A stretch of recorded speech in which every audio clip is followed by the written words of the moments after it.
hugely significant at the top of the table, and Arsenal dropping points for the third successive game, and Michael Carragher in his second game in charge, following up the victory over Manchester City with another prize scalp. But it didn't start the best for them. No, it didn't, but I think they showed real courage with and without the ball, Manchester United, and we saw that last week as well on this show. We highlighted that. We just want to get into sort of the first two goals of the game. They've got a lot of similarities, really. And what you've got is, as a lot of teams do, but this back three with Zubimendi, a central midfield player, dropping in between the two centre-backs. It splits the centre-backs, which means Arsenal have a lot of rotation in terms of the players. So you have Zubimendi in that position, and then we see the positions of the full-back. So as soon as your back three splits like that, your full-backs can either go really wide like wing-backs, or they get in the pockets. In Carragher and Timber. We see this a lot with Arsenal. But I just want to have a look at sort of Manchester United and how they sort of dealt with this as well. So as this ball comes across, and this is what I'm talking about with courage. So when Manchester United were in this deep block, you've got players, as I said, between the lines. He now makes us move out wide. Bryan Mbeumo there goes to press. OK, he jumps there. He doesn't stay with him. The idea is to go and press and be aggressive there. But, obviously, Carragher in that position is now looking to play the ball into the box. And who is in the centre-forward position? The full-back. We've highlighted this a lot with Arsenal and with the full-backs and the rotations. So that is a positive for Arsenal. But you can see the intention for Manchester United was to be brave and try and press and jump to centre-backs rather than staying just with full-backs. But you see Timber in there, he's up against Martinez, he gets an own goal just because of the actual size and power of Timber. Martinez can't move him. But we're going to look at a situation where Arsenal are building up here with a back three. And this time Timber's in the back three. We tend to see a little rotation differently with Zubimendi. Can't get on the ball, so he now wants to get into the back three. And again, just a little bit of a rotation, a little bit of movement from players. But I think they let themselves down at times, Arsenal, and this is one of those occasions where we say that they're at times risk-averse. Now, for me, Zubimendi is a quality player, plays for Spain, technically one of the best midfield players in Europe. He should be able to play that ball there for Declan Rice between two Manchester United players, 15 yards. But again, they don't take that option. That happens a lot further up the pitch, actually, with Odegaard between the lines. I sometimes think he takes the safe option also. So that ball can be played in there. It now goes back to Saliba. But Bryan Mbeumo could easily stay there and make sure Gabriel doesn't venture up there with the ball. But again, they show courage without the ball, and they try and press there and stop that ball getting out. But now, because Declan Rice has made that run, Saliba's got no pass into midfield. He's made the mistake, but because Mbeumo's there and he showed the initial courage, he picks the ball up. If he was wider with Gabriel, he wouldn't be in that position initially. So credit to Michael Carragher and Manchester United. And now we go to 1-1. Manchester United go and get the second goal. So we're talking about now courage with the ball. So as I said, they've pushed Arsenal back. Casemiro drops in between the centre-backs, as I said, with Zubimendi. We see that happen a lot. But the theme that we mentioned around Arsenal's full-backs in the first clip. So what you've got now is a situation where Dorgu comes in off the line. Brilliant play with Fernandes, absolutely fantastic in a tight area. It's not handball. He gets a chance to shoot. But as we mentioned with Arsenal's full-backs, the courage with the ball, sure, and Dalot high up the pitch, 25 yards from goal. But also, it's not just them. There's now 6 players so close to the Arsenal goal. They're away from home against a team who are better than them, and it's 1-1 in the second half. That shows courage with the ball. So we've seen it off the ball, and we've seen it with the ball. And as we've seen some wonderful strikes a few minutes ago, that's right up there with the best of them. What was key to that one, Jimmy, for Dorgu? Well, he's positive. I think Bright showed link-up. And then I think he doesn't think, he just do it. Just hits it. And he hits it so well that the goalkeeper has got no chance whatsoever. And Raya has been one of the best goalkeepers in the Premier League. We had a conversation in the studio after the game about bravery, and you've mentioned that from Manchester United's perspective, and whether Patrick Vieira was suggesting Arsenal could have been braver. But at 2-1 down, Mikel Arteta made a 4-man substitution, the quadruple change. Do you think that was a brave thing to do in that circumstance? For me, I felt like they panicked a little bit. You know, 58 minutes, 4 substitutions. For me, too much. You know, yes, if you want to change things, get Odegaard off. You're now taking Subimendi off. Yes, Subimendi has made the mistake, but he's a big player. He's an important I suppose player. the one thing you do is get more height on the pitch, which might lead to this situation, which Mourinho benefits from. Yeah, but I would have liked them to see to control the game with the ball.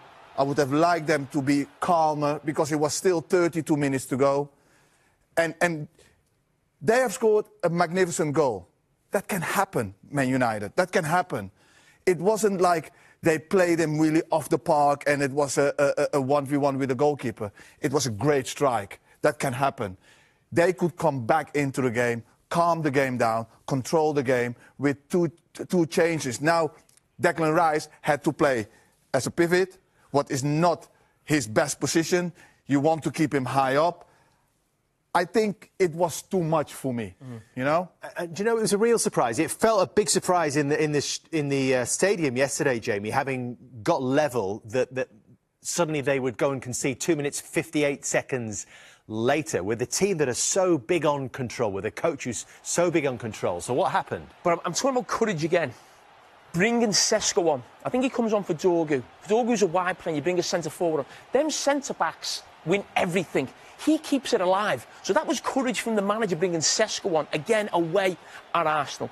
But when I talk about quality and courage as well, I'm going to look at actually 3 Manchester United players here up against, 6. That's a training session. The 6 players will never let the 3 players get out of there unless you're talking about real quality and almost genius to get out of there. Yeah. You put that session on as a coach, Jimmy, you'll know that as a coach, you're not getting out of there. But Manchester United do.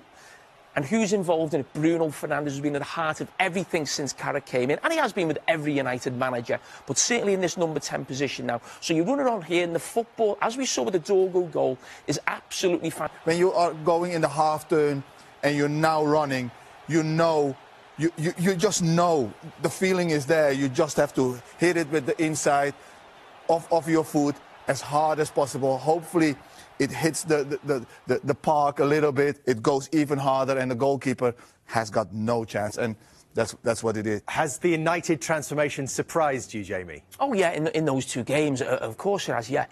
Because of the nature of the opposition. I didn't think it takes an awful lot to improve Man United because the bar was so low. You know, you're talking about a manager there bringing on Sesko and showing courage. I mean, we were watching Manchester United bring a centre-back off every game and bring a centre-back on. Yeah.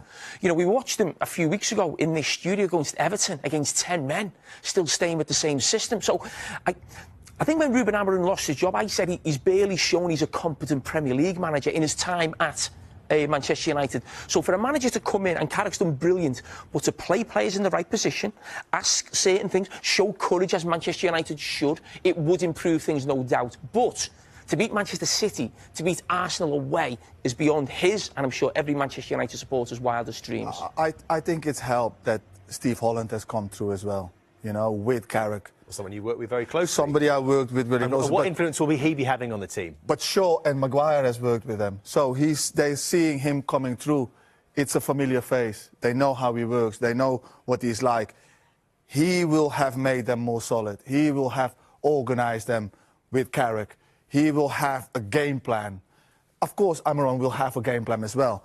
But he knows their strengths of those players. And it's for a player to see somebody coming through the door is believable, you know. So it helps. And Sesko, I think that is one of Steve Holland's strengths. It's put Sesko in, put the pressure up there, get the ball as far away from our goal. Let's play in their half. Yes, it's brave, but it's intelligent as well, because they now have to keep a lot of players behind as well. A lot of discussion about Arsenal's attacking prowess as well in the wake of that game. Yes, they scored 2 goals, but again, the forwards didn't contribute to those numbers. And this is their top-scoring chart for the season, with Gyökeres and Trossard both with 5, and as much been talked about, own goals is... And Trossard both with 5, and as much been talked about, own goals is... joint 3rd top scorers. So let's have a look at the underlying numbers, and particularly around open play, because we know that Arsenal is so dangerous from set pieces. But there has been a trend with recent champions since these XG numbers have been collected. So over the last 4 seasons, Manchester City twice winning the league and Liverpool winning the league last season with the highest open play XG per game. Manchester City the 2 seasons before with the second highest. Arsenal right now with 1.12 open play XG per game ranks 5th highest in the Premier League. Is that a problem? It is a problem. But it's will it stop Arsenal winning the league? I don't think it will. I still think Arsenal are the best team in this league. They've definitely got the best squad. I mentioned a couple of years ago when Arsenal were going for the league, I'm not sure it gets any better than this for Arsenal. Now, I don't actually think the team's improved since then. The squad has improved.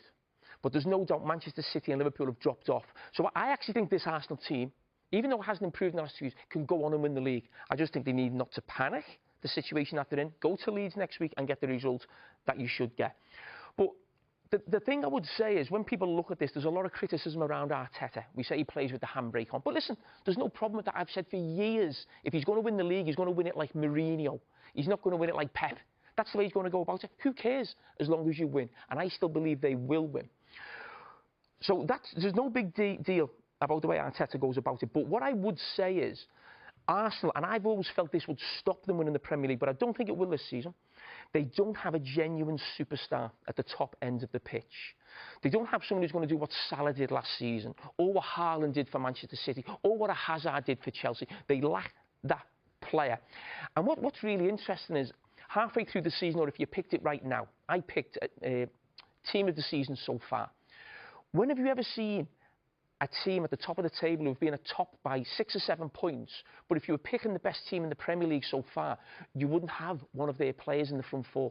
That is not normal. That would never happen. The best team in the league would always have at least 1, maybe 2 players in the team of the season, and Arsenal don't have that right now. And that plays into the fact that they don't have a genuine superstar, as I said, at the top end of the pitch. They've got to bounce back. Can they do it against Leeds?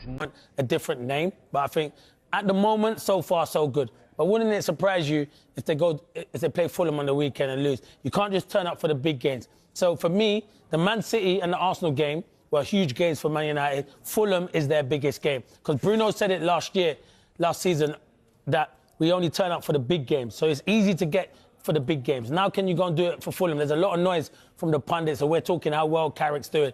But one thing I'd say is he's brought in good coaching staff. Holland's really good, and the rest of his coaching staff are good. But in particular, he was assistant to Gareth Southgate.